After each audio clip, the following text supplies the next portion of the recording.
Hello everyone, good evening. कैसे हैं आप लोग? सब बढ़िया, मस्त, मजे में। तो हम लोगों ने बेसिकली दो क्लास देखा, जिसमें फर्स्ट क्लास में हम लोगों ने लेखक परिचय देखा और दूसरा का क्लास में हम लोगों ने क्या देखा था?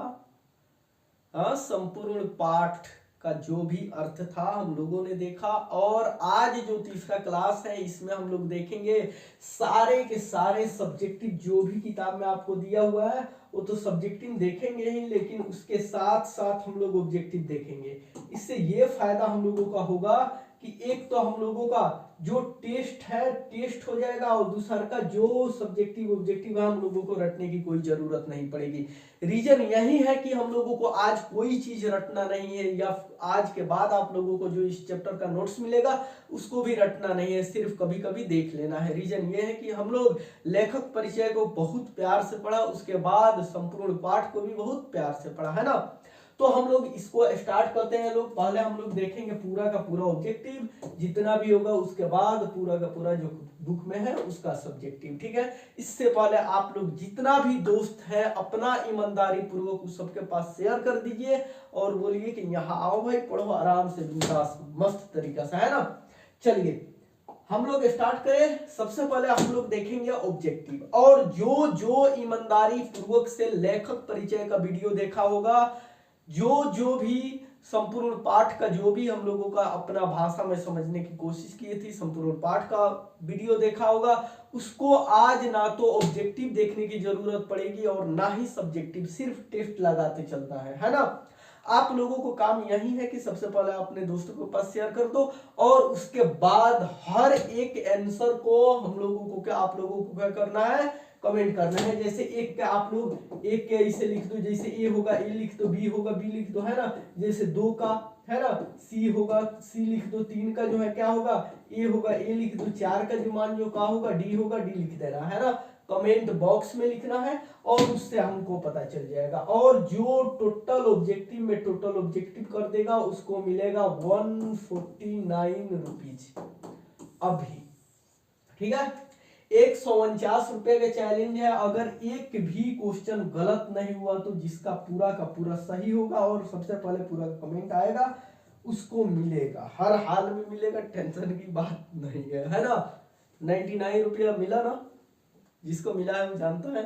चलिए सबसे पहले का क्वेश्चन हम लोगों को क्या है कि बाल कृष्ण भट्ट का जन्म कहाँ हुआ था। सबसे पहले ये बताओ बाल कृष्ण भट्ट का जन्म कहाँ हुआ था। You have only for 5 seconds. एक बात बताओ, बाल कृष्ण भट्ट का जन्म कहाँ हुआ था? इलाहाबाद हुआ था, या बनारस हुआ था, या कानपुर हुआ था, या लखनऊ हुआ था? कहाँ हुआ था इलाहाबाद बाल कृष्ण भट्ट जी का जन्म? तो हम सबको पता है कहाँ हुआ था, इलाहाबाद हुआ था। हमने बार बार बताया है कि इलाहाबाद, जिसका नाम बदलकर अब क्या रख दिया गया है, प्रयागराज, है ना। हालांकि पूछेगा तो इलाहाबाद ही पूछेगा। By the way Bihar board है, कुतबी चुतियापा कर सकता है। तो अगर प्रयागराज डाल दिया कि अभी तो इलाहाबाद प्रयागराज बन चुका है तो प्रयागराज हो सकता है ना। चलिए दूसरा का क्वेश्चन क्या कह रहा है? दूसरा का क्वेश्चन कह रहा है यही कि बाल कृष्ण भट्ट का जन्म कब हुआ था, कब हुआ था ये बताओ। बाल कृष्ण भट्ट जी का जो जन्म है कब हुआ था? 1844 में हुआ था, 1840 में हुआ था, 1834 में हुआ था, या 1944 में हुआ था? हम लोगों ने लेखक परिचय जब पढ़ा था उसी में पता चल गया था हम लोगों को कब 1844 में हुआ था, है ना। कमेंट आप लोग करते रहना कंटिन्यू। चलिए तीसरा का कह रहा है बाल कृष्ण भट्ट का निधन कब हुआ। बाल कृष्ण भट्ट जो थे इनका निधन कब हुआ था? बाल कृष्ण भट्ट का निधन कब हुआ था ये बताओ। बाल कृष्ण भट्ट जी का निधन कब हुआ था?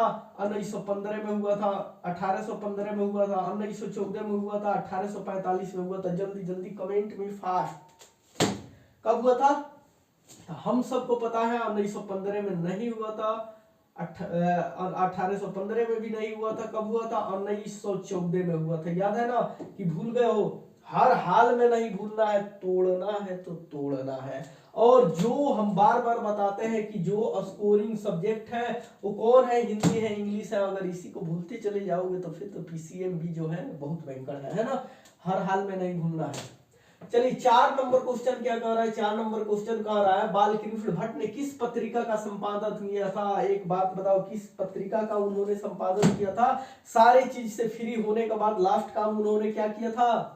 हाँ, क्या किया था, पत्रिका का संपादन किया था, लेकिन कौन, ब्राह्मण या हिंदी प्रदीप या दिगंत या समालोचन, किस किस पत्रिका का संपादन किया था? तो हम बार बार कितना बार बता चुके हैं कि बी नंबर होगा, हिंदी प्रदीप का उन्होंने संपादन किया था, याद है, ये भी लेखक परिचय का ही क्वेश्चन है। चलिए, नूतन ब्रह्मचारी, 5 नंबर क्वेश्चन क्या कह रहा है, नूतन ब्रह्मचारी के लेखक का नाम क्या है? नूतन ब्रह्मचारी जो है उसका लेखक का नाम क्या है? बालकृष्ण भट्ट है या प्रताप नारायण है या बद्री नारायण है या श्रीधर पाठक है? कौन है, कौन है? इसमें हर कोई लगभग में छक लिया जाएगा, ध्यान देना। अगर यहाँ पे 5 में 5 जिसका सही हो जाएगा वो कमेंट करेगा हर हाल में कि मेरा 5 में 5 सही हुआ है।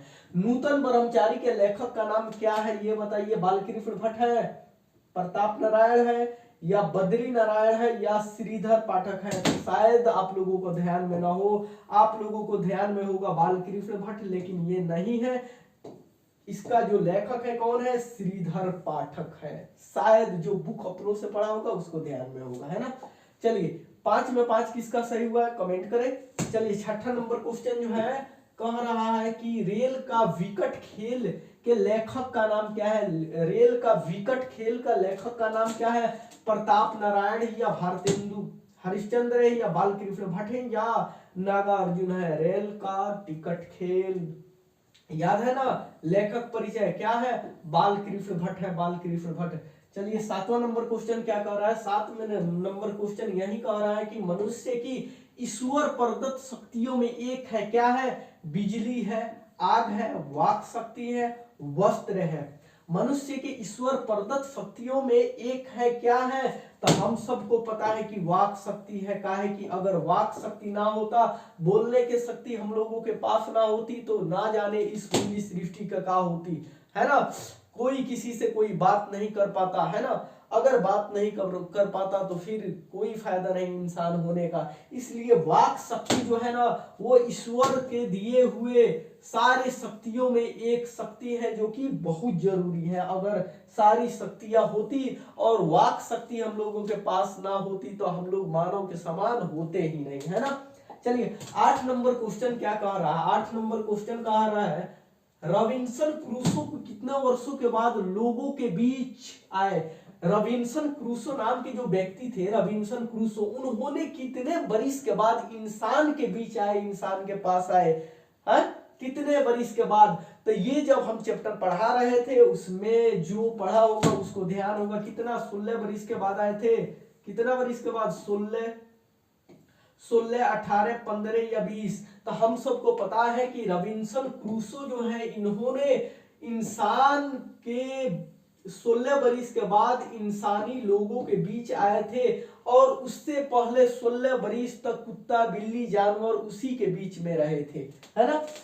याद है ना, जब फराडे ने के मुख से आवाज निकला था तो इनको याद आया कि रे भाई क्या सिखा हो गया, हम तो इंसान वाले हैं, ऐसा फील हुआ 16 साल के बाद कि हम कहाँ आ गए, फिर इंसान में आ गए। तो 16 बरिस के बाद रॉबिन्सन क्रूसो को इंसान के बीच में आए थे, है ना। अब 9 नंबर क्वेश्चन क्या कह रहा है कि एडिसन के कितने लोगों के बीच श्रेष्ठ बातचीत मानी है? जो एडिसन है, एडिसन, इन्होंने क्या बोला है? जब हम लोग पाठ पढ़ रहे थे, संपूर्ण पाठ, तो उसमें ये बताए थे एडिसन ने कि कितने लोगों के बीच की बात सबसे महत्वपूर्ण है, श्रेष्ठ बात है, बढ़िया बात है। ये बताइए, 2 लोग, 4 लोग, 6 लोग या 8 लोग? तो एडिसन ने बोले थे कि 2 लोगों के बीच में जब बातचीत होती है, जब 2 लोगों के बीच में बातचीत होती है तो क्या होती है? सबसे श्रेष्ठ होती है। जब 3 लोगों के बीच में बातचीत हो गई तो वो बात कहीं ना कहीं खुल जाएगी, कोई ना कोई जान जाएगा, है ना।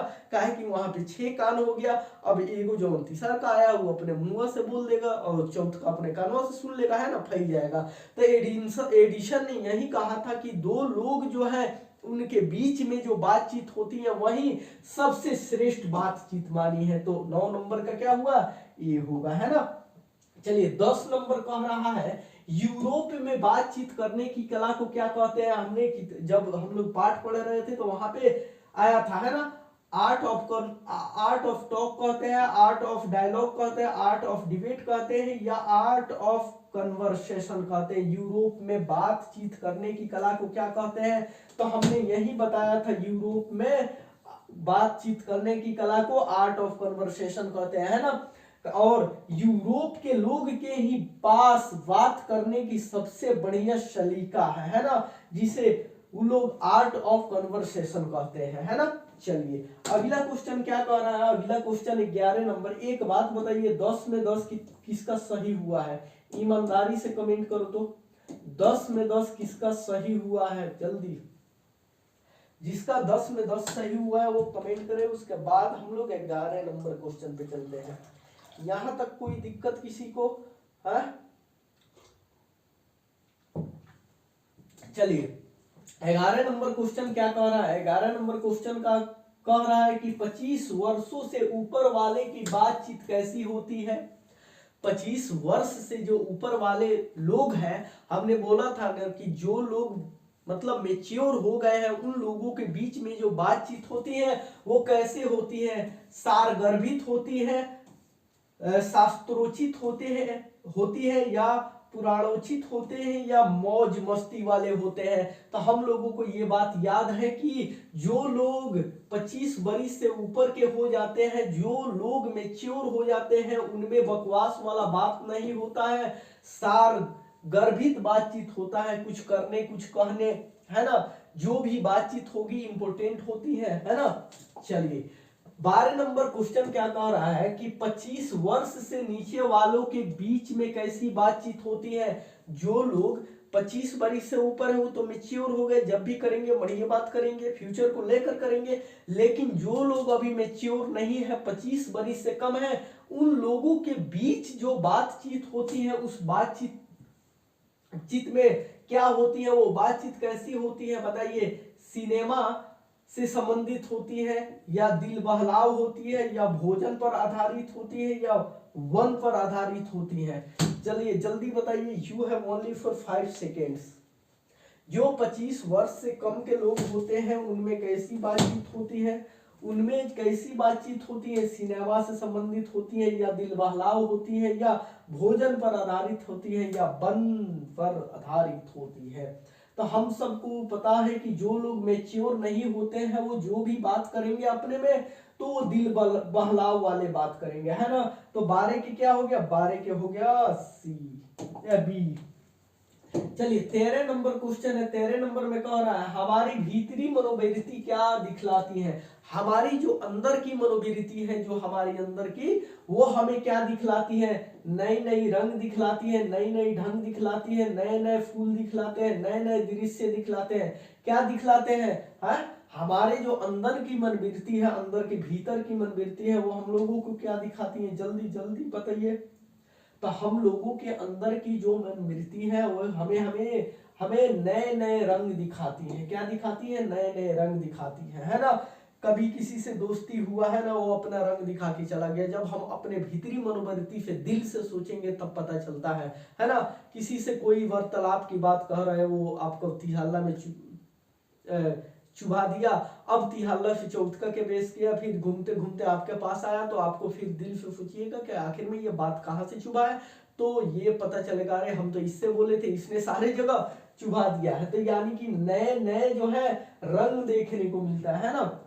चलिए अगला जो 14 नंबर क्वेश्चन है, 14 नंबर क्वेश्चन कह रहा है भीतरी मनोवृत्ति को क्या माना गया है? जो अंदर की मनोवृत्ति है उसको क्या माना गया है? चमनिस्तान माना गया है, कब्रिस्तान माना गया है, या स्वर्ग माना गया है, या नर्क माना गया है? क्या माना गया है? भीतरी मनोवृत्ति को चमनिस्तान माना गया है ना। चमनिस्तान इसलिए माना गया है कि जब अंदर के मनोवृत्ति को हम लोग बढ़िया से ग्रहण करके उस पर ध्यान लगा के ये काम करते हैं तो हर चीज हम लोगों को दिखाई देने लगती है। और कब्रिस्तान में जाने के बाद कुछ दिखाई नहीं देगा, स्वर्ग में जाने के बाद अलग ही मजा होगा, और नर्क में जाने के बाद अलग ही मजा होगा, है ना। तो हम लोगों को अभी तो जिंदा है, और जब मनोवृत्ति भीतरी मनोवृत्ति से सोचते हैं तो क्या चमनिस्तान दिखाई देने पड़ता है ना। चलिए 15 नंबर क्वेश्चन क्या कह रहा है? जिह्वा को क्या कहा गया है? जो हम लोगों का जीभ है, जुबान है, इसको क्या कहा गया है?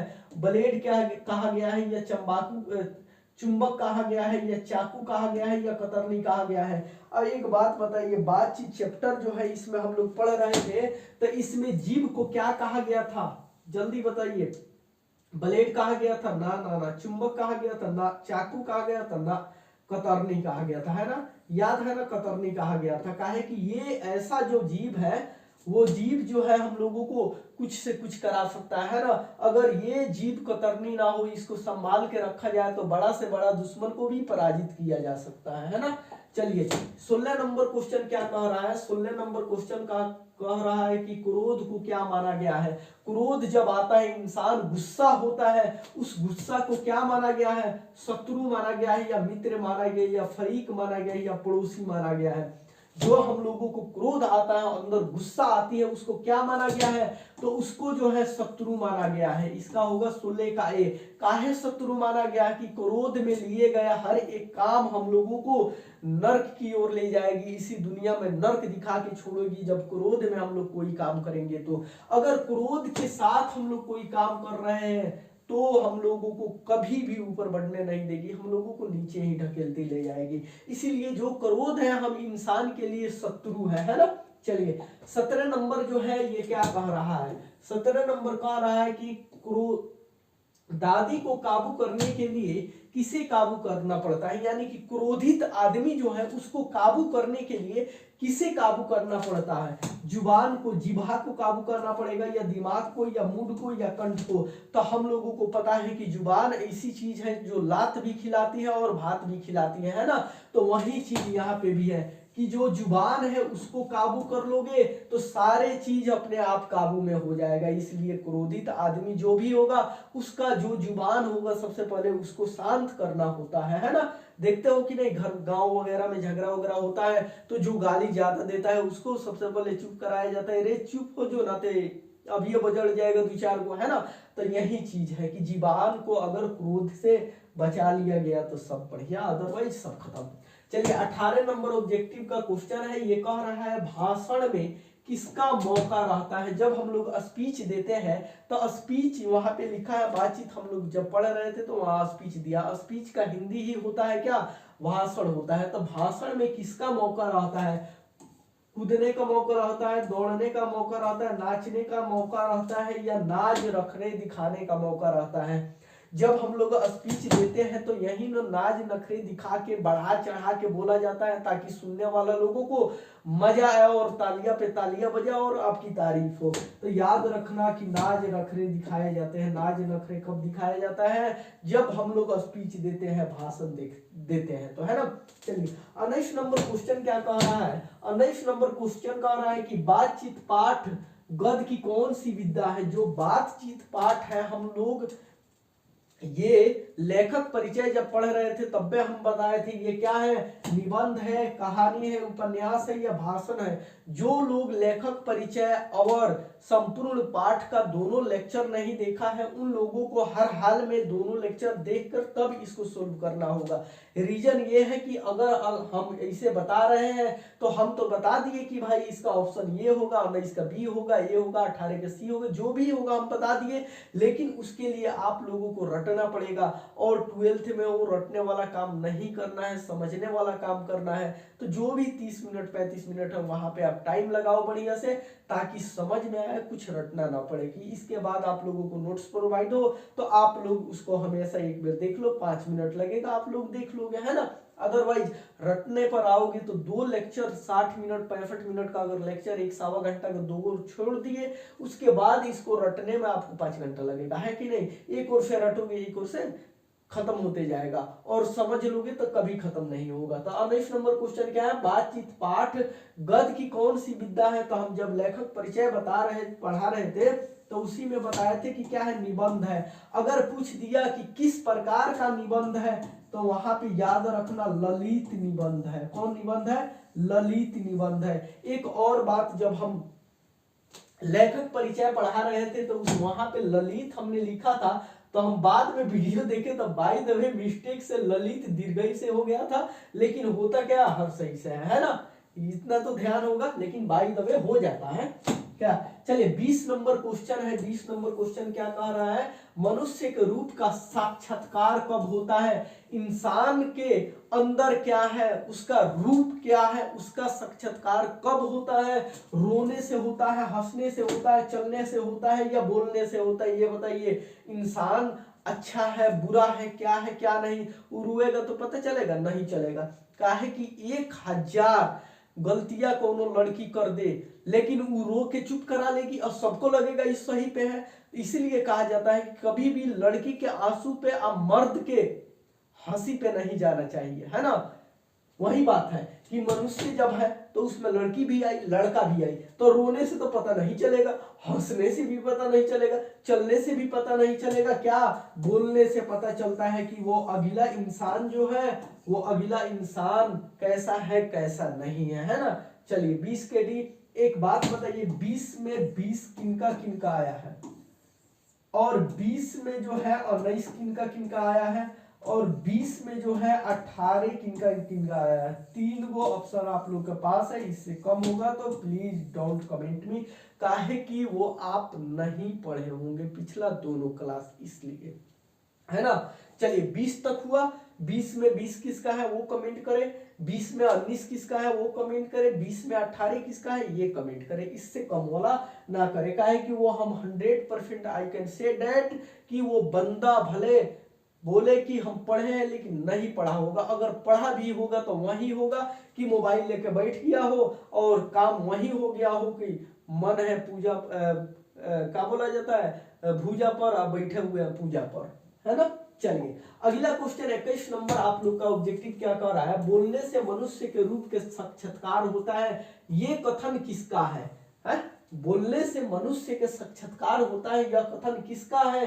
एडिसन का है, मिलर का है, स्पेंसर का है, या बेन जॉनसन का है। बोलने से ही मनुष्य के साक्षात्कार होता है, ये किसका कथन है, किन्होंने कहा था कि बोलने से मनुष्य के साक्षात्कार होता है। तो एक बात बताइए, एडिसन का है, या मिलर का है, या स्पेंसर का है, या बेन जॉनसन का। तो याद है ना, जब हम लोग पाठ पढ़ रहे थे तो वहीं पे हम लोगों को पता चलेगा किसका है, बेन जॉनसन का है।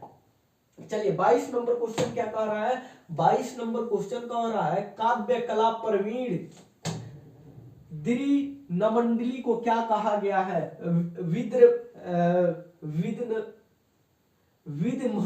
विद्न मंडली को क्या कहा गया। अजीब हाल है, कभी कभी होता है ना कि कोई चीज पता होने के बाद भी ऐसा फील होता है, जीवान तिरिया जाता है ना। विद मंडली को क्या कहा गया, काव्य कला प्रवीण विद मंडली को क्या कहा गया है, सुहृदय गोष्ठी, या शास्त्रार्थ, या दोनों, या इनमें से कोई नहीं। तो सुहृदय गोष्ठी कहा गया है, याद है ना। सुहृदय गोष्ठी किसको कहा गया है, काव्य कला के प्रवीण के विदन मंडली को कहा क्या कहा गया है, सुहृदय गोष्ठी कहा गया है ना। चलिए 23 नंबर क्वेश्चन क्या कह रहा है कि रॉबिन्सन क्रूसो ने पहली बार किसके मुंह से बोली सुनी थी। याद है ना, वही रॉबिन्सन क्रूसो है, वही रॉबिन्सन क्रूसो है जिन्होंने 16 बरिस के बाद इंसान में आया, इंसान के शकल देखा, इंसान के पास आया, उससे पहले कुत्ता बिल्ली जानवर आदि के साथ ही रहता था। तो इन्होंने रॉबिन्सन क्रूसो जो थे, उन्होंने सबसे पहले किसके मुंह से इंसान की बोली सुनी थी। व्यास के मुंह से सुनी थी, वाल्मीकि के मुंह से सुनी थी, फ्राइडे के मुंह से सुनी थी, या सटरडे के मुंह से सुनी थी। तो हम सबको पता है क्या, फ्राइडे के मुंह से ही रॉबिन्सन क्रूसो ने सबसे पहले बोली सुनी थी, है ना। और बोली के सुनने के बाद ऐसा फील हुआ कि 16 बरस बाद भी वो इंसान ही है। चलिए 24 नंबर क्वेश्चन है, इसमें क्या कह रहा है, बाहरी बातचीत में किसकी आवश्यकता पड़ती है। किसकी आवश्यकता पड़ती है, बाहरी जब बातचीत होती है तो किसकी आवश्यकता पड़ती है, फरीब की, छात्र की, शिक्षक की, संत की। बताइए जल्दी। फरीक जो है, फरीक मतलब होता है एक दूसरे व्यक्ति की जरूरत पड़ती है, ये छात्र की जरूरत पड़ती है, या शिक्षक की, या संत की। बाहरी बातचीत जब भी हम लोग करते हैं तो एक जो है फरीब की जरूरत पड़ती है, एक दूसरे व्यक्ति की जरूरत पड़ती है, ताकि अगला व्यक्ति होगा तभी हम लोग बाहरी बातचीत कर सकते हैं, है ना। चलिए 25 नंबर क्वेश्चन क्या कह रहा है, 25 नंबर क्वेश्चन कह रहा है 4 लोगों से अधिक की बातचीत में क्या होता है। 4 लोग से अधिक लोग जब बातचीत करते हैं तो उसमें क्या होता है, संवाद होता है या शास्त्रार्थ होता है या राम रमौवल होता है या संलाप होता है, ये बताइए। तो हमको पता है कि 2 लोग के बातचीत को बढ़िया कहा गया है, 3 लोग के, 4 लोग के, और उससे भी जब अधिक लोग होते हैं और वहां पे बातचीत होती है तो उसी बात को हम लोग राम रमौवल कहते हैं, है ना। बिना फायदा के बात, अब 4-5 आदमी से अधिक है, कोई कुछ बोल रहा है, कोई कुछ बोल रहा है, बस मन रखने के लिए, बहलाने के लिए बातें हो रही है, तो वहां पे कोई भी दिल वाला बात नहीं करेगा, दुख सुख का बात नहीं करेगा, बस राम रमौवल वाला ही वहां पे बात होगी, है ना। चलिए 26 नंबर जो क्वेश्चन है ये क्या कह रहा है, अनादर का मूल किसे कहा गया है। अनादर का मूल किसे कहा गया है, दिलजोई का या शिष्टाचार का या बिन बुलाए जाना या बुलाने पर जाना। अब एक बात बताइए, अनादर कहाँ होगा, बेइज्जती कहाँ होगा, कहाँ देखभाल नहीं होगा। तो हम सबको पता है कि हम लोग बुलाने पर जाएंगे तो वहां आदर ही होगा, अनादर होगा नहीं। शिष्टाचार की कोई बातें नहीं है, अगर शिष्टाचार पे या दिलजोई पर भी कोई बात नहीं है ना। काहे कि बिन बुलाए अनादर कहाँ होगा, जहां बिन बुलाए हम लोग जाएंगे वहीं पे अनादर होगा, है ना। किसी के दिल में भी बिन बुलाए चले जाओगे तो अनादर ही होगा, है कि ना। चलिए 27 नंबर क्या क्वेश्चन कह रहा है कि परपंचनात्मक संसार का आईना किसे कहा गया है। परपंचनात्मक संस्कार का जो आईना है किसे कहा गया है, बाहरी मनोवृत्ति को, भीतरी मनोवृत्ति को, और सामाजिक मर्यादा को या राजनीतिक विमर्श को। परपंचात्मक संसार का आईना किसे माना गया है, जल्दी बताइए आप लोग, फास्ट। बाहरी मनोवृत्ति को ना भीतरी मनोवृत्ति को माना गया है। काहे कि भीतरी मनोवृत्ति जब आपके अंदर आ जाएगी, भीतरी दिल से सोचने लगे तो सारा चीज देखने लगेगा, है ना। चलिए अगला क्वेश्चन क्या कह रहा है, 28 नंबर क्वेश्चन है ये, आपको कह रहा है बालकृष्ण भट्ट को आधुनिक हिंदी आलोचना का जन्मदाता किसने कहा। आधुनिक आलोचना का जन्मदाता कहने वाला व्यक्ति का नाम क्या है, जिन्होंने बालकृष्ण भट्ट को कहा था कि ये तो आधुनिक आलोचना का जन्मदाता है। उनका नाम क्या है, हजारी प्रसाद द्विवेदी है या रामचंद्र शुक्ल है या रामविलास शर्मा है या उदय प्रकाश है। ये जब हम लोगों ने लेखक परिचय पढ़ा था उसमें भी पढ़ा था, लेखक परिचय का जब टेस्ट लगाया था लास्ट में वहां पे भी था। बताइए बालकृष्ण भट्ट के आधुनिक हिंदी आलोचना का जन्मदाता किसने कहा है। तो हम सबको पता है कि रामविलास शर्मा ने। वहीं पे हम रुक के बोले थे ना कि हमको याद आ गया रामविलास पासवान, लेकिन इनका बोलने वाला कौन है, रामविलास शर्मा जी थे, है ना, इन्होंने ही बोले थे। चलिए अगला क्वेश्चन 30 नंबर है। 30 नंबर में क्या है, आचार्य रामचंद्र शुक्ल ने बालकृष्ण भट्ट को अंग्रेजी के किस निबंधकार की श्रेणी में रखा है।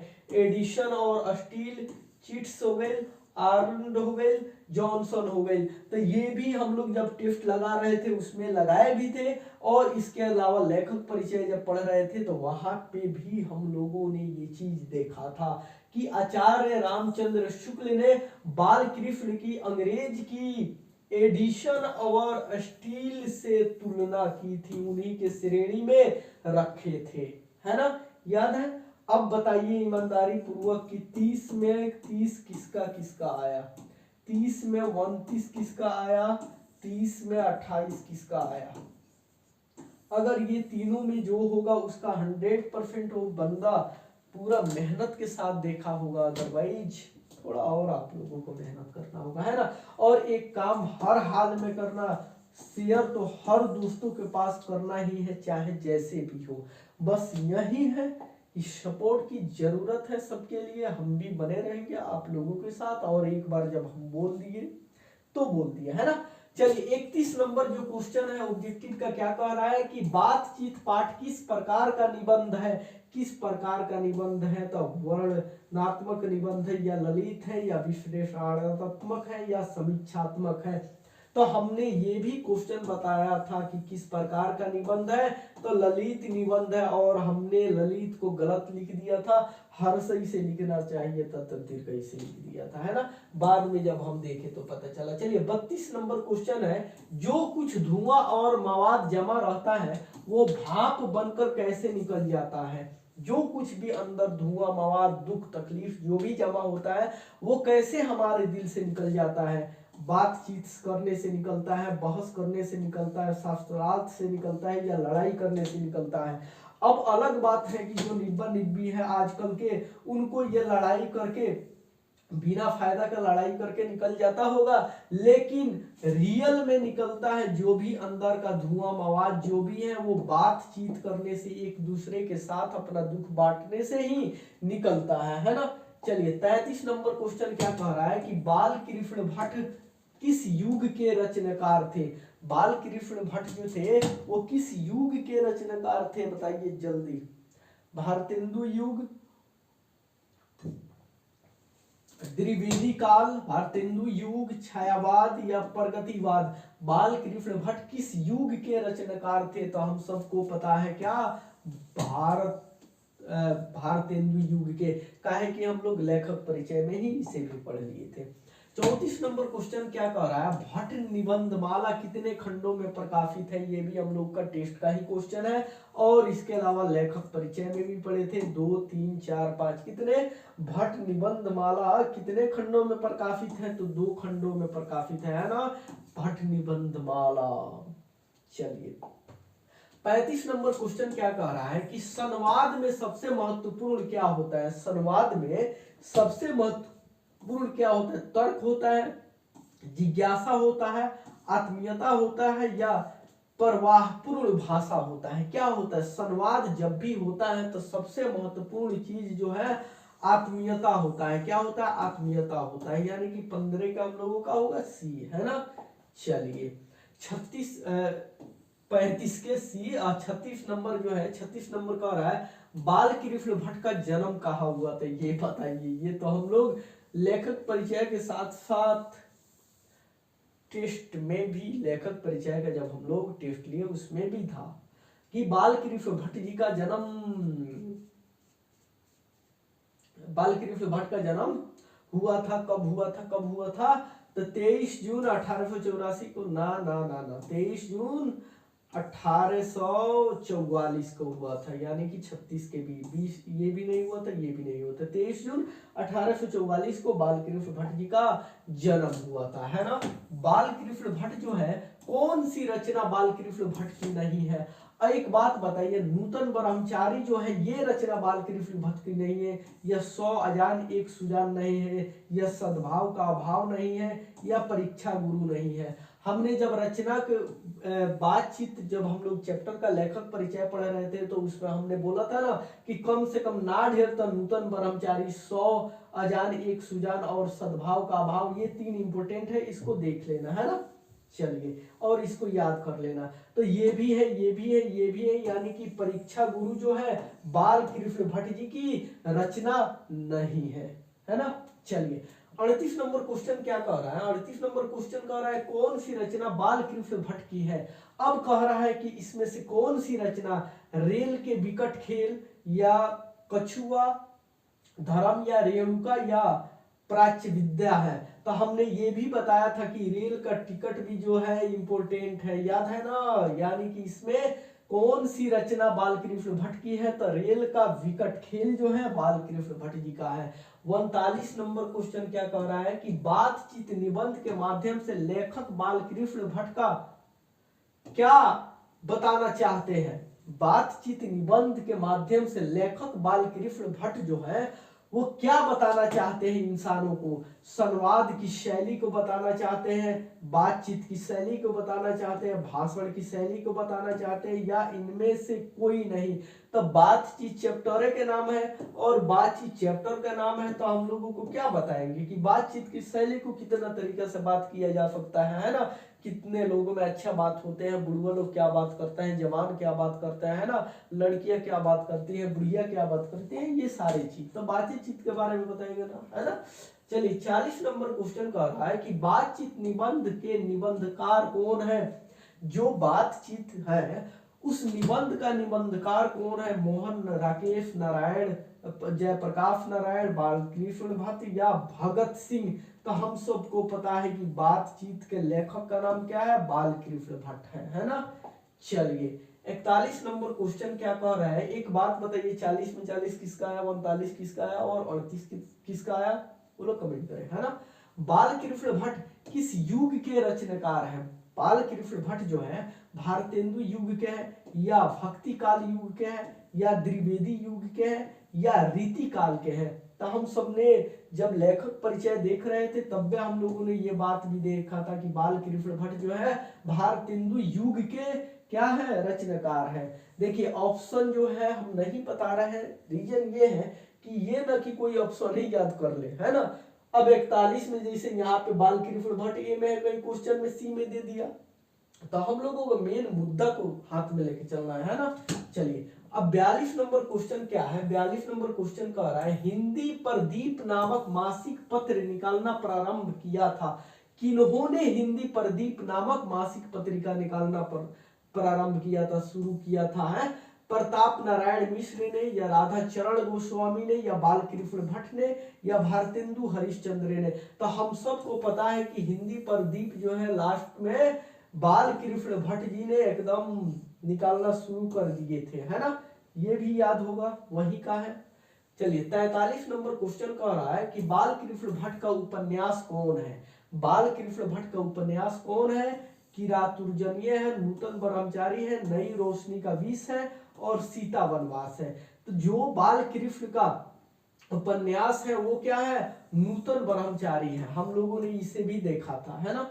चलिए अगला क्वेश्चन 44 नंबर क्या कर रहा है, 44 नंबर की बातचीत के जरिए भाप बनकर निकल जाता है, क्या निकल जाता है, कलेश निकल जाता है या दृश्य निकल जाते हैं या मवाद और धुआं निकल जाता है या ईश्वरिया निकल जाता है। ईश्वरिया एक चैप्टर ही है 8वां क्लास में, हालांकि 10वां का जो नॉन हिंदी होता है, जो उर्दू या मैथिली लिया होता है वो लोग पढ़ता है, बड़ा मजेदार ये चैप्टर है ना। लेकिन इसका ऑप्शन ये नहीं होगा, टेंशन मत लो। बातचीत के जरिए भाप बनकर निकल जाता है, क्या निकल जाता है, कलेश निकल जाता है या दृश्य निकल जाता है या मवाद और धुआं। तो हम लोग बार बार इसको कितना बार पढ़ते आए हैं कि मवाद और धुआं बनकर जो भी कलेश अंदर है वो भाप बनकर निकल जाता है ना। और जो भी बच्चा, एक बात बताओ, जो भी 9th या 10th में है ना, 9th या 10th में हो, उन लोगों को बोल दो आप लोग कि BSEB ठीक है एकेडमी, BSEB एकेडमी को एकदम हर हाल में ज्वाइन कर ले। जैसे कि हम लोग यहाँ पढ़ रहे हैं लोग बिल्कुल फ्री ऑफ कॉस्ट हिंदी और इंग्लिश, वैसे ही 9th 10th के लिए हम लोगों को BSEB एकेडमी हम लोगों ने बनाया है, जहाँ पे एकदम बढ़िया से सब विषय हो रहा है, सिर्फ हिंदी और हिंदी का सिर्फ क्या बोला जाता है, संस्कृत और उर्दू को छोड़कर अभी के लिए। अगर आप लोगों की सपोर्ट रही तो उसे भी देखेंगे लोग, लेकिन अभी उसका नहीं है। साइंस है, मैथ है, इंग्लिश है, हिंदी है, सोशल साइंस है, ठीक है, इतना चीज के लिए। तो BSEB एकेडमी पर, ठीक है, बोल दो सबके लिए। हालांकि हम सोचेंगे कमेंट में क्या बोला जाता है, पिन कर देंगे लिंक को, सबके पास भेज देना है, ठीक है। 45 नंबर क्वेश्चन कर रहा है बात करने का हुनर किसके पास होता है। बात करने का हुनर किसके पास होता है, अमेरिका वासियों के पास, जापानियों के पास, यूरोप के लोगों के पास और हमारे पास। तो हम सबको पता है कि आर्ट ऑफ कन्वर्सेशन किसके पास है, यूरोप वाले लोगों के पास है। और यूरोप वाले लोग जब बात करते हैं तो ऐसा सुन के लगता है कि कितना ही इंसान टेंशन में हो तो वह एकदम मग्न हो जाएगा, टेंशन भूल जाएगा, है ना। तो बातचीत करने का सबसे बढ़िया कला जो है यूरोप वासियों के पास है ना। चलिए 46 नंबर क्वेश्चन क्या कह रहा है, 46 कह रहा है असल बातचीत सिर्फ दो व्यक्तियों के बीच हो सकती है, ये किसका मत है। किन्होंने कहा था कि असल बातचीत सिर्फ दो व्यक्तियों के बीच हो सकती है, ये बताइए। असल बातचीत सिर्फ दो व्यक्तियों के बीच हो सकती है, इसको कहने वाला का नाम क्या है, भट्ट जी है या एडिसन है या तुकाराम है या नेहरू जी है। तो ना भट्ट जी है, एडिसन या तुकाराम या नेहरू जी? नेहरू जी की बातें नहीं हुआ है, तुकाराम का बातें नहीं हुआ है, भट्ट जी ये बात बोले नहीं थे। किन्होंने बोला था? एडिशन ने बोला था कि सिर्फ दो व्यक्तियों के बीच ही असल बातचीत होती है। 47 नंबर जो है, बालकृष्ण भट्ट ने इंट्रेंस परीक्षा कब उत्तीर्ण किया था? बालकृष्ण भट्ट ने इंट्रेंस का एग्जाम कब दिया था? ये लेखक परिचय का क्वेश्चन है। सन 1867 में, 1872 में, 1880 में, 1856 में। तो हम लोगों को पता है, वहीं पे हम लोग पढ़े थे कि 1867 में उन्होंने इंट्रेंस की परीक्षा दी थी और उत्तीर्ण किए थे, है ना। 48 नंबर कह रहा है कि भट्ट जी ने हिंदी प्रदीप, क्या हिंदी प्रदीप का संचालन कितने वर्षों तक किया था? 30 बरिस, 31 बरिस, 32 बरिस या 33 बरिस? ये चीज शायद लेखक परिचय में हम लोग देखे थे। उन्होंने 33 बरिस तक हिंदी प्रदीप का संचालन किए थे, है ना। चलिए 49 नंबर क्वेश्चन है, 2-3 गो और होगा हमको लग रहा है ना। बालकृष्ण भट्ट के पिता का क्या नाम था? देनी प्रसाद भट्ट, बेनी प्रसाद भट्ट, टेनी प्रसाद भट्ट या सैनी प्रसाद भट्ट? तो हम सबको पता है उनके पिता का नाम क्या था? बेनी प्रसाद भट्ट। ऑब्जेक्टिव खत्म होने के बाद हम लोग सब्जेक्टिव भी देखेंगे इसी में, है ना। चलिए अगला क्वेश्चन क्या है, 50 नंबर। यहाँ भी 50 नहीं, 49 था। 50 नंबर क्वेश्चन क्या कह रहा है? बालकृष्ण भट्ट ने किस पत्रिका का संपादन किया था?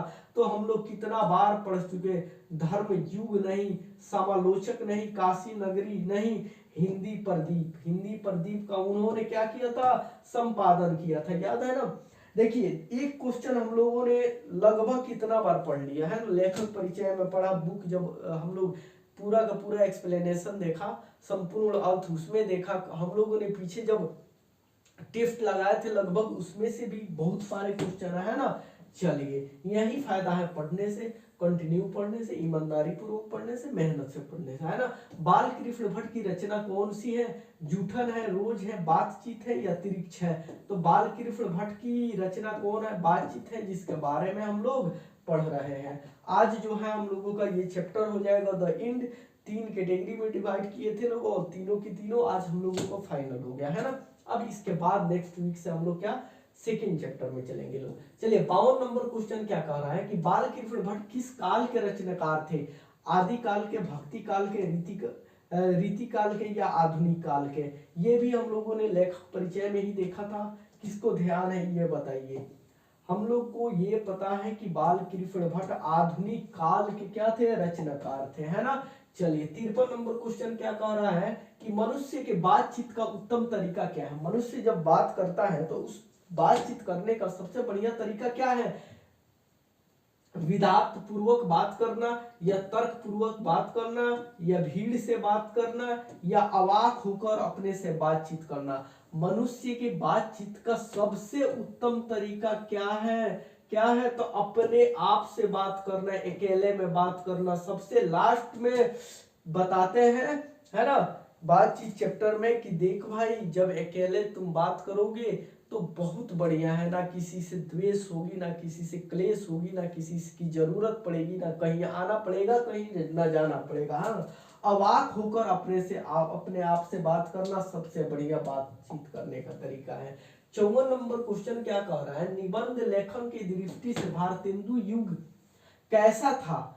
निबंध लेखक की दृष्टि से भारतेंदु युग कैसा युग था? उर्वर युग था, अनुपयोगी युग था, प्रगतिशील युग था, या प्रतिगामी युग था? तो उर्वर युग था। कैसा युग था? उर्वर युग था। ये हम लोग किताब पढ़ रहे थे तो हम लोगों को पता चला था, है ना। चलिए 55 नंबर क्वेश्चन ये कह रहा है कि बातचीत शीर्षक निबंध के अनुसार किनकी बातचीत में उमड़ा चला आता है? क्या उमड़ा चला आता है? रस का समुंदर। रस का समुंदर कौन लोग बात करते हैं तो उमड़ा चला आता है? दो हम सहेलियों की बातचीत में, दो पुरुषों की बातचीत में, दो बच्चों की बातचीत में, दो मूर्खों की बातचीत में। जब हम लोगों ने पाठ पढ़ रहे थे, लोग चैप्टर को पढ़ रहे थे, तो वहां हम लोगों ने बूढ़ों के बात में भी देखा, बुढ़िया के बात में भी देखा, है ना। जो लोग बालिग हो गए हैं उनके बात में भी देखा मेच्योर हो गए हैं, जो अभी नहीं मेच्योर हुए हैं, तरह तरह के बहुत सारे तरह के लोग हैं, उन सारे के बात में देखा। लेकिन रस का समुंदर किसके बातों से उभरता है? तो जब दो सहेलियां आपस में बात करती हैं कि तोरा वाला कैसन है रे, तो बढ़िया है, कहिया छोड़ के जा रही है, तो पहिल का नेक्स्ट वाला बढ़िया मिल जाए तब छोड़ के जा रही हूँ, है ना। तो जब दो सहेलियां बातचीत करती हैं तो उस बातचीत में रस का समंदर उभरता है ना। चलिए, और क्वेश्चन है? नहीं। हम लोग का टोटल यहाँ पे 55 को क्वेश्चन हुआ, ठीक है। अब 55 क्वेश्चन में जिसको 55 क्वेश्चन सही हो गया होगा उसको मिलेगा 149 रुपीज। अपने ईमानदारी से बोलना। अगर जिनको 55 में 54 क्वेश्चन हुआ होगा उनके लिए भी कुछ गिफ्ट है, और जो 55 में 53 क्वेश्चन सही किए होगा उसके लिए भी कुछ गिफ्ट है। तो जो जो किया है अभी तक अपने ईमानदारी से, अपने जाने मन की कसम खा के भेजो तो कौन कौन किया है ना। चलिए, अगर ये हो गया, हम लोग ऑब्जेक्टिव देख लिए, इससे प्रॉफिट क्या हुआ? यही हुआ कि अब ऑब्जेक्टिव को रटने की जरूरत नहीं पड़ेगी, है ना। और इसके बाद हम लोग क्या देखेंगे लोग? सब्जेक्टिव। जो भी बुक में सब्जेक्टिव दिया हुआ है उसको भी हम लोग अभी देख लेते हैं, ताकि हम लोग 3 दिन में, हम बोले थे ना कि एक चैप्टर को पढ़ने में 3 दिन लगेगा, और एकदम बिंदास आराम तरीका से पढ़ेंगे, ऐसा पढ़ेंगे कि फिर कभी पढ़ने की जरूरत ना पड़े। हाँ, लेकिन रिवाइज करने की जरूरत पड़ेगी। काहे ना हम 5 मिनट उठा के देखे, एक को देखते चले आए, हो गया। ये ना कि छोड़ दे तब 15 दिन के बाद फिर लोटिया गुम हो जाएगा, फिर शुरू से पढ़ना पड़ेगा, है ना। चलिए, अब क्वेश्चन आंसर हम लोग देखते हैं। प्रश्न उत्तर उसी को ना बोलते हैं। अगर हम में वाक शक्ति नहीं होती तो क्या होता? एक बात बताइए, जब हम लोग पाठ पढ़ रहे थे तो सबसे पहले का जो हम लोगों का पेज था, पैराग्राफ था, उसमें यही ना था कि अगर इंसान के पास वाक शक्ति ही नहीं होता तो क्या होता? तो अगर इंसान के पास वाक शक्ति नहीं होता तो वो लुंज पुंज हो जाता, जैसे मानो कोने में बैठकर अकेले कुछ कर रहा है। तरह तरह के हम अपने से क्वेश्चन बनाएंगे।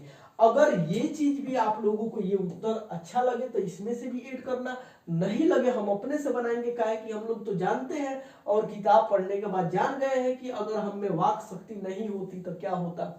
अब ये जब चीज जान गए हैं कि वाक शक्ति नहीं होती तो क्या होता, तो हम यही ना कहेंगे कि अगर हम में वाक शक्ति नहीं होती तो हम एक दूसरे से कोई दुख सुख नहीं बांट पाते, एक दूसरे की बातें नहीं समझ पाते, ऐसा जिंदगी लगता कि लुंज पुंज सा हो गया है ना। तो यही चीजें लिखना है ना।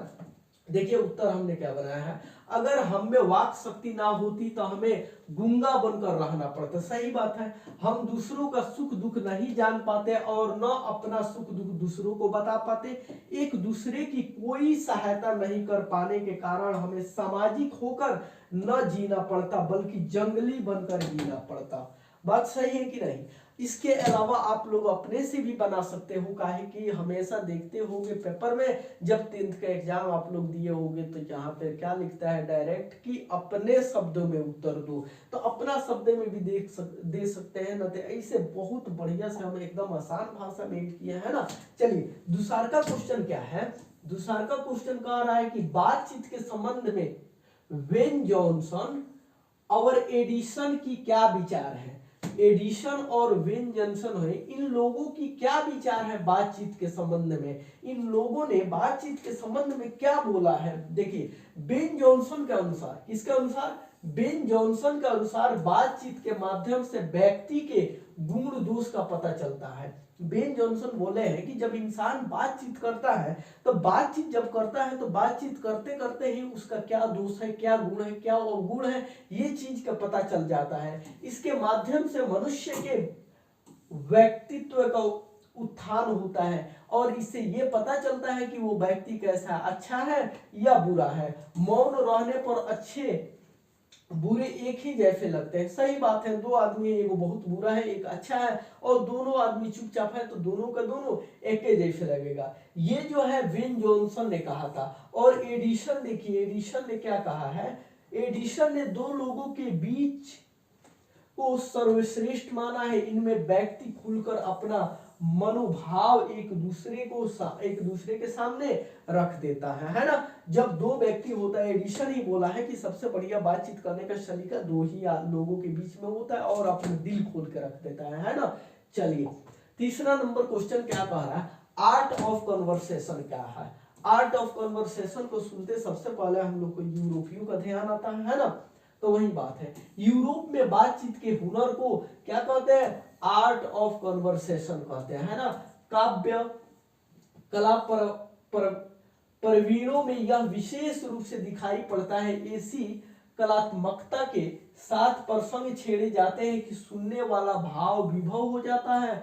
हर कोई दूसरों के मन पर चोट पहुंचाए बिना अपनी बात रखता है। इसे हृदय गोष्ठी भी कहा जाता है। हृदय गोष्ठी कहाँ कहा जाता है, हम लोगों के देश में आर्ट ऑफ कन्वर्सेशन को हृदय गोष्ठी कहा जाता है। और आर्ट ऑफ कन्वर्सेशन जो है यूरोपियों का देना है। जब आर्ट ऑफ कन्वर्सेशन यूरोप लोग करते हैं तो ऐसा लगता है किसी को नीचे दिखाए हुए अपना बात रखते हैं ना। और जब बात अपना रखता है लोग तो हर कोई खुश हो जाता है ना। चलिए मुद्दा पूरी शिष्टता, विनम्रता, शालीनता आदि के साथ बात करने की कला को आर्ट ऑफ कन्वर्सेशन कहते हैं, जिसमें किसी का भी मन आहत नहीं होता है।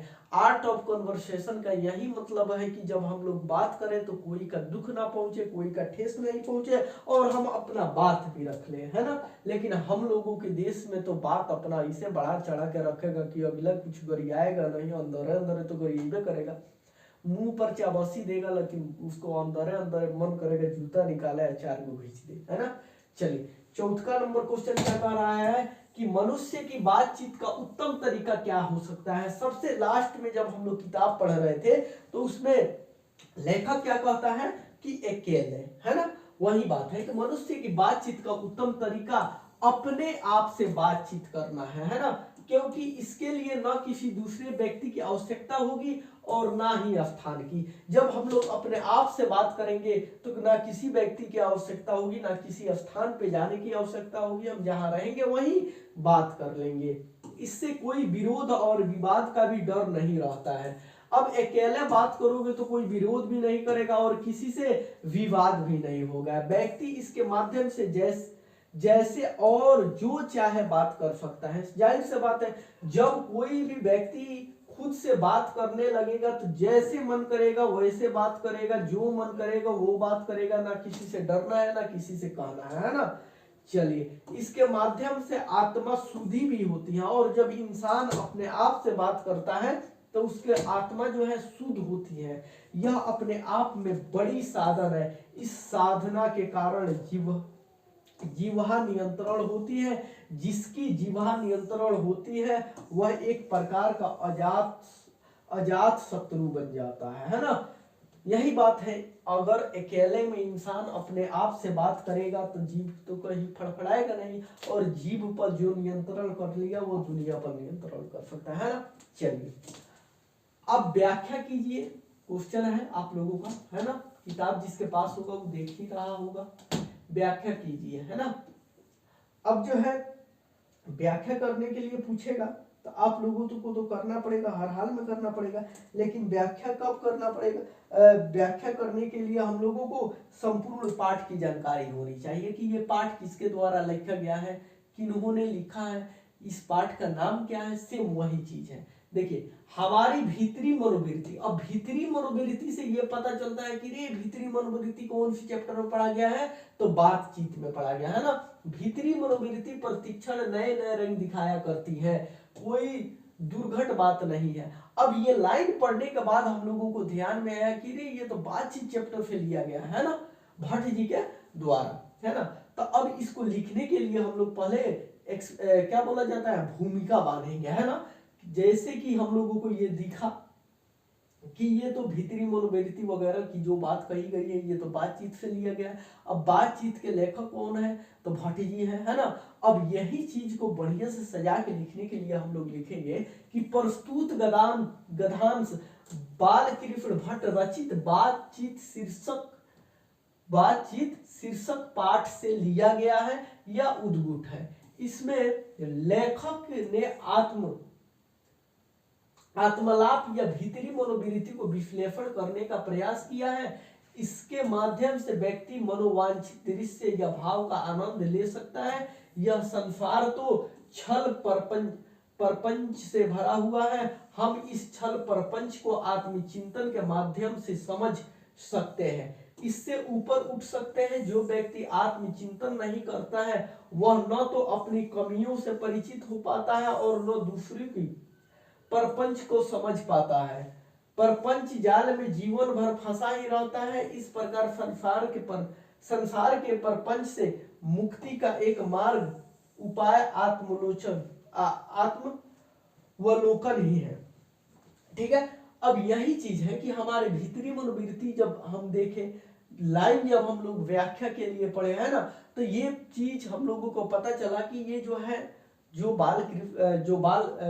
बालकृष्ण भट्ट जी ने लिखा है उसी से उद्भूत है। और इस बारे में क्या मनोवृत्ति के बारे में उन्होंने क्या बताया है, तो हमने ये बनाया है ना, अपनों से हम लोग बना सकते हैं, कोई बात नहीं कि जो लिखा है वही है ना। चलिए, दूसर का व्याख्या में क्या है, सच है जब तक मनुष्य बोलता नहीं तब तक उसका गुण दोष प्रकट नहीं होता है। अब ये जब लाइन हमने जैसे ही पढ़ा तो इसे दिमाग में आया, ये तो बालकृष्ण भट्ट जी का लिखा हुआ बातचीत का है ना, तो उसको सजाने के लिए वही करेंगे। प्रस्तुत गद्यांश बालकृष्ण भट्ट द्वारा रचित बातचीत शीर्षक पाठ से उद्भूत है या पाठ से लिया गया है, जिसमें लेखक ने बातचीत के महत्व को स्पष्ट करने का प्रयास किया है। भाषा या अभिव्यक्ति के आधार पर ही व्यक्ति के व्यक्तित्व या गुण दोष पहचान में आती है या पहचान होती है। बोलने पर ही व्यक्ति की अच्छाई या बुराई का पता चल पाता है। इस प्रकार व्यक्ति का मानदंड उसकी भाषा होती है ना। अब ये चीज हम लोगों को कैसे पता चला कि कहाँ से है, तो हम लोग जब लाइन बाय लाइन पढ़े होंगे, देखे होंगे, तब पता चलता है ना। जब इंसान बोलता है तबे पता चलता है वो अच्छा है या बुरा है। अगर दो आदमी हो, दोनों एगो एकदम बुरा हो एकदम अच्छा हो, एक जगह खड़ा कर दे, एक दूसरे से ना बोले, तो नहीं पता हो पाएगा, है ना। चलिए, अब जो है क्वेश्चन है सारांश, 5 नंबर वाला, सबसे बढ़िया। अब सारांश को भी लिखने के लिए हम लोगों को पूरा पाठ की क्या होनी चाहिए, नॉलेज होनी चाहिए। और ये चीज रटने से तो होगा नहीं, अब समझ में आएगा। जैसे जहां जहां से अच्छा लगेगा पाठ तो दिमाग में चल रहा है, वहां से अच्छा से उठा के लिख देंगे। लेकिन उससे पहले जैसे व्याख्या में हम लोग सजाते हैं, अब सजाने के ही आधा नंबर मिल जाएगा। यहाँ भी जब हम लोग सजाएंगे तो वहां पे 2 नंबर 5 नंबर में एकदम मिल जाएगा। वही चीज है। बातचीत निबंध का सारांश लिखा। अब बातचीत जो पाठ है उसमें हम लोगों ने कितना पढ़ा है, क्या क्या पढ़ा है, उसका सारा निचोड़ लिख देना है ना। वही बात है। अब निचोड़ कैसे लिखेंगे, देखिए, प्रस्तुत पाठ में लेखक ने बातचीत के स्वरूप का वर्णन किया है। यानी कि जो लेखक है ये बातचीत को कैसे बोलना है, कैसे क्या करना है, इस चीज को वर्णन किया है। मनुष्य की ईश्वर प्रदत्त शक्तियों में वाक शक्ति का बड़ा स्थान है।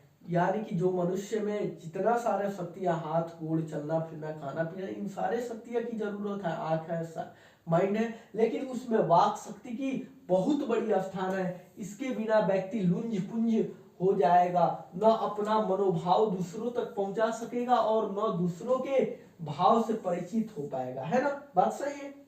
मानव संस्कृति के विकास का बड़ा आधार वाक शक्ति है। वेन जॉनसन के अनुसार बोलने से ही मनुष्य के रूप का साक्षात्कार होता है। इसके माध्यम से व्यक्ति एक दूसरे के सुख दुख का सहभागी बनता है। मनुष्य वाक शक्ति का उपयोग बातचीत आभास में करता है ना, भाषण में करता है। दोनों ही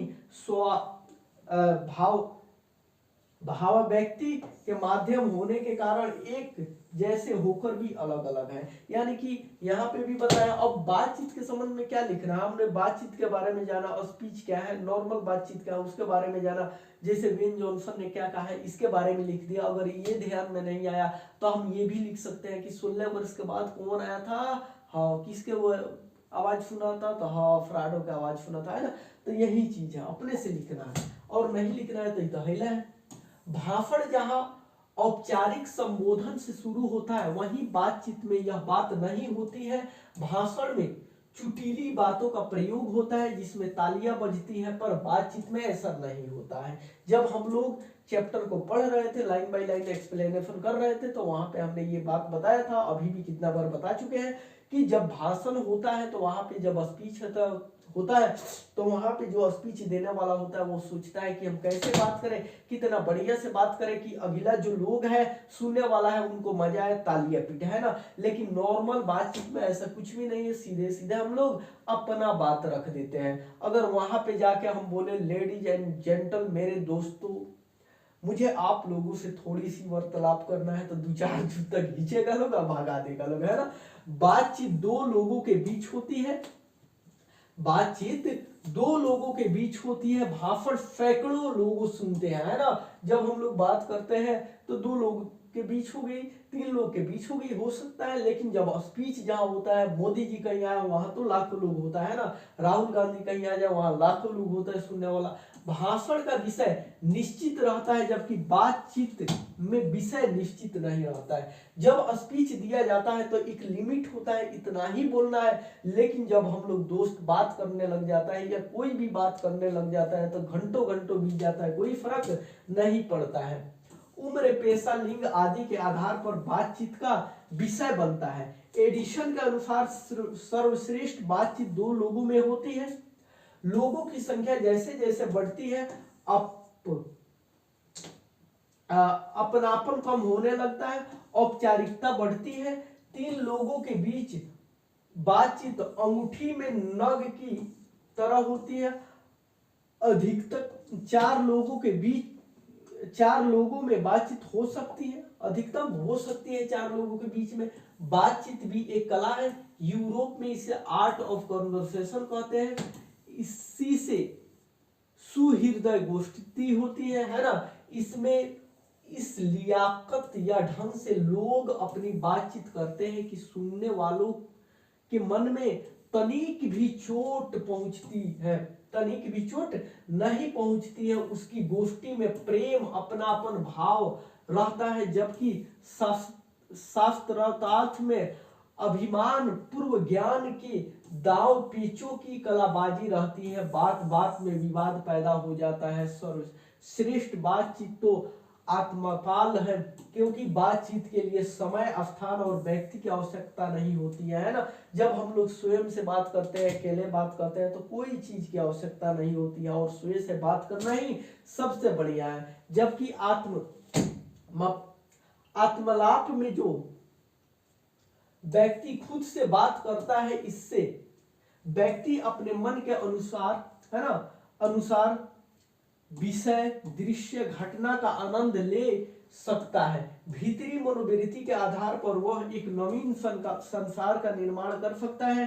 बातचीत में वाक शक्ति या जिह्वा की बड़ी भूमिका होती है। जब हम लोग बात करते हैं तो उसमें बोलने की क्या कला है उसकी भी भूमिका होती है, और जो जुबान होता है उसकी भी बहुत बड़ा भूमिका होती है। इस पर नियंत्रण कर व्यक्ति क्रोधित शत्रुओं से बच सकता है। इस प्रकार अवाक रहकर भी लोग आत्मचिंतन के आधार पर बातचीत का आनंद ले सकते हैं, जीवन और जगत को सुंदर बना सकते हैं। अवाक बातचीत तो मन की एकाग्रता है, जीवन का परम साध्य है। यानी कि सारी की सारी सारांश जो है, जहां जहां से हम लोगों के चैप्टर में मेन चीज आएगा वो चीज लिख देंगे, है ना। क्या जरूरत है रटने का। हालांकि ये भी चीज जो बनाया गया है कोई दिक्कत नहीं है, लेकिन 1 बार 2 बार देखना है, रटना नहीं है। जो हमको मन में अच्छा लग गया उस चैप्टर से उसको लिख देना है। ध्यान रखना है कि जब भी हम लोग सारांश लिखे, है ना, ठीक है, तो ये लाइन हम लोग जोड़ दे कि प्रस्तुत पाठ जो है इससे लिया गया है, इसके लेखक ये है ना। उसके बाद शुरू करेंगे। अब इतना ही से आपको लगभग 2 नंबर मिल गया, और बाकी जो लिखिएगा उससे 3 नंबर मिलेगा, 5 नंबर आपका शो कर। कोई दिक्कत? चलिए, अगर यहां तक कोई दिक्कत नहीं है तो एक बात हमको हर हाल में बताइए कि हम लोगों ने 3 क्लास में, है ना, 3 को क्लास किए, तीनों क्लास में हम लोगों ने क्या किए लोग, द इंड कर दिए लोग, है ना। 3 क्लास में ये चैप्टर हम लोगों का हो गया क्या, द इंड। आप लोगों को नोट्स के लिए, है ना, नोट्स के लिए हर हाल में व्हाट्सएप करना है, मैसेज करना है ना, टेलीग्राम करना है। किस नंबर पे, 94,725 और 36,152, है ना। 94,725 36,152 इस नंबर पे आपको व्हाट्सएप करना है। जैसे कि ये चैप्टर खत्म हुआ है तो इस चैप्टर का जो भी क्वेश्चन आंसर है सारा का सारा सब्जेक्टिव ऑब्जेक्टिव जो है वो आपको अवेलेबल करा दिया जाएगा। आप लोग मैसेज में सिर्फ यही बोलना कि सर हम लोगों का बातचीत चैप्टर खत्म हो गया है, उसका क्वेश्चन आंसर अवेलेबल करा दो, है ना। तो हम लोग यहाँ से अंडर 2-3 आवर या हाईएस्ट 12 आवर के अंदर हम लोग प्रोवाइड करा देंगे, ठीक है। बिल्कुल फ्री ऑफ कॉस्ट होगा। बाय द वे इस नंबर से अगर आप लोगों के पास मैसेज भी जाए कि मुझे इतना रुपया 49 रुपया या जो भी है, एक भी रुपया का कोई डिमांड करे तो 1 रुपया नहीं देना है, काहे कि हम इसको चेक करते रहते हैं, है ना। चलिए, और कोई दिक्कत, अगर कोई दिक्कत हो तो आप लोगों को कमेंट करना है, बताना है, हम है ना, कोई दिक्कत नहीं होनी चाहिए। और हम बार बार बोलते हैं कि बस यही मौका है 12th वाला, इसके बाद कोई आप लोगों से रिजल्ट नहीं पूछेगा। 10th के बाद 10th के बाद 12th में रिजल्ट पूछता है लोग, 10th का 12th का, उसके बाद ग्रेजुएशन का रिजल्ट कहाँ गया कोई नहीं पूछेगा। सिर्फ आने वाला समय में यही लोग पूछेगा कि आपका बेटा पढ़ रहा तो नौकरियां हुआ कि नहीं। और ये जो 12th है डिस्ट्रैक्शन से बचने की जरूरत है इसमें, का है कि सबसे ज्यादा इंसान यहीं पे आके बिगड़ता है और यहाँ बिगड़ने के बाद सारे रास्ता बंद। अगर यहाँ अच्छा कर लिए तो हजारों दरवाजा खुल जाएगा, है ना। रियलिटी है भाई कि इंसान नॉर्मल फैमिली से है ना, मिडिल फैमिली क्लास से है तो मेहनत ही करे। ये तो है नहीं कि बाप दादा के पास 1000 बीघा जमीन है, उसमें जोतेंगे खाएंगे मौज मस्ती करेंगे, है ना। इसलिए हर हाल में आप लोगों को पढ़ना है। अगर नहीं मन होगा तो इतना तो हो गया है, जब 12th में आ गए लोग 18 साल 17 साल उम्र होगा, बस गार्जियन को धोखा नहीं देना। ऐसा थोड़ा है कि जो लोग पढ़े लिखे हैं वही जी रहे हैं जिंदगी, जो लोग पढ़े लिखे हैं वही कमा रहे हैं। बस धोखा नहीं देना है। अगर नहीं पढ़ना होगा तो एकदम बोल दीजिए हम नहीं पढ़ेंगे, काहे हमको पढ़ा जबरदस्ती पढ़ाया जा रहा है ना, कि हम जाएंगे काम करेंगे काम सीखेंगे जो भी हो। अगर पढ़ना है तो एकदम ईमानदारी से मन लगा के पढ़ना होगा, ठीक है, नहीं तो छोड़ देना है। और पढ़ना है तो पूरा ईमानदारी पूर्वक कि हाँ अच्छा से अच्छा हम लोग करें कि आगे 1000 दरवाजा खुल जाए, है ना। और डिस्ट्रैक्शन के अंदर अगर चले गए है ना, दूसरों के फेर में पड़ गए तो अब ये 12th भी फेल होइएगा, रास्ता भी बंद हो जाएगी और फिर यही हाल होगा कमाने वाला, है ना। तो इसलिए ये सारी बात को गौर करना है, मेहनत करना है, पढ़ना है हर हाल में। माँ बाप की बहुत सारे उम्मीदें हैं, हर गांव के लोग, हर आस पास के जो पड़ोसी हैं एकदम नजर गड़ाए पीड़े हैं, कहिया ये बर्बाद हुआ कि हम लोग हंसे, है ना। तो ये चीज कभी नहीं लाने देना है अपने अंदर कि तुम्हारे चलते एक समय में तुम्हारे बाप माँ को हंसे लोग कि भाई हैकर बेटा ये करता था फेल हो गया कमाने गया क्या कर लिया, है ना। ये चीज को ध्यान रखना, अपने लिए नहीं अपने माँ बाप के लिए पढ़ना है, अपने फैमिली के लिए पढ़ना है, अपने फ्यूचर के लिए पढ़ना है। लेकिन अगर पढ़ाई में उतर गए हो तो पढ़ना है, ठीक है। चलिए, इस नंबर पे 94,725 और 36,152 पे आप लोग मैसेज करना, आप लोगों को बिल्कुल free of cost notes provide हो जाएगी। और फिर मिलते हैं 3 दिन हिंदी 3 दिन इंग्लिश, सब तो जानिए रहे हो, बाकी क्या बताने की जरूरत है ना। और एक बात और अहम बात, जितना हो सके अपने सारे दोस्तों को पास शेयर करें ताकि जितना ज्यादा भीड़ कलेक्ट होगी उतना बेहतर होगा पढ़ाने में, उतना मजा आएगा, है ना। हाँ, कोई दिक्कत? चलिए ठीक है, तो फिर मिलते हैं, तब तक के लिए जय हिंद।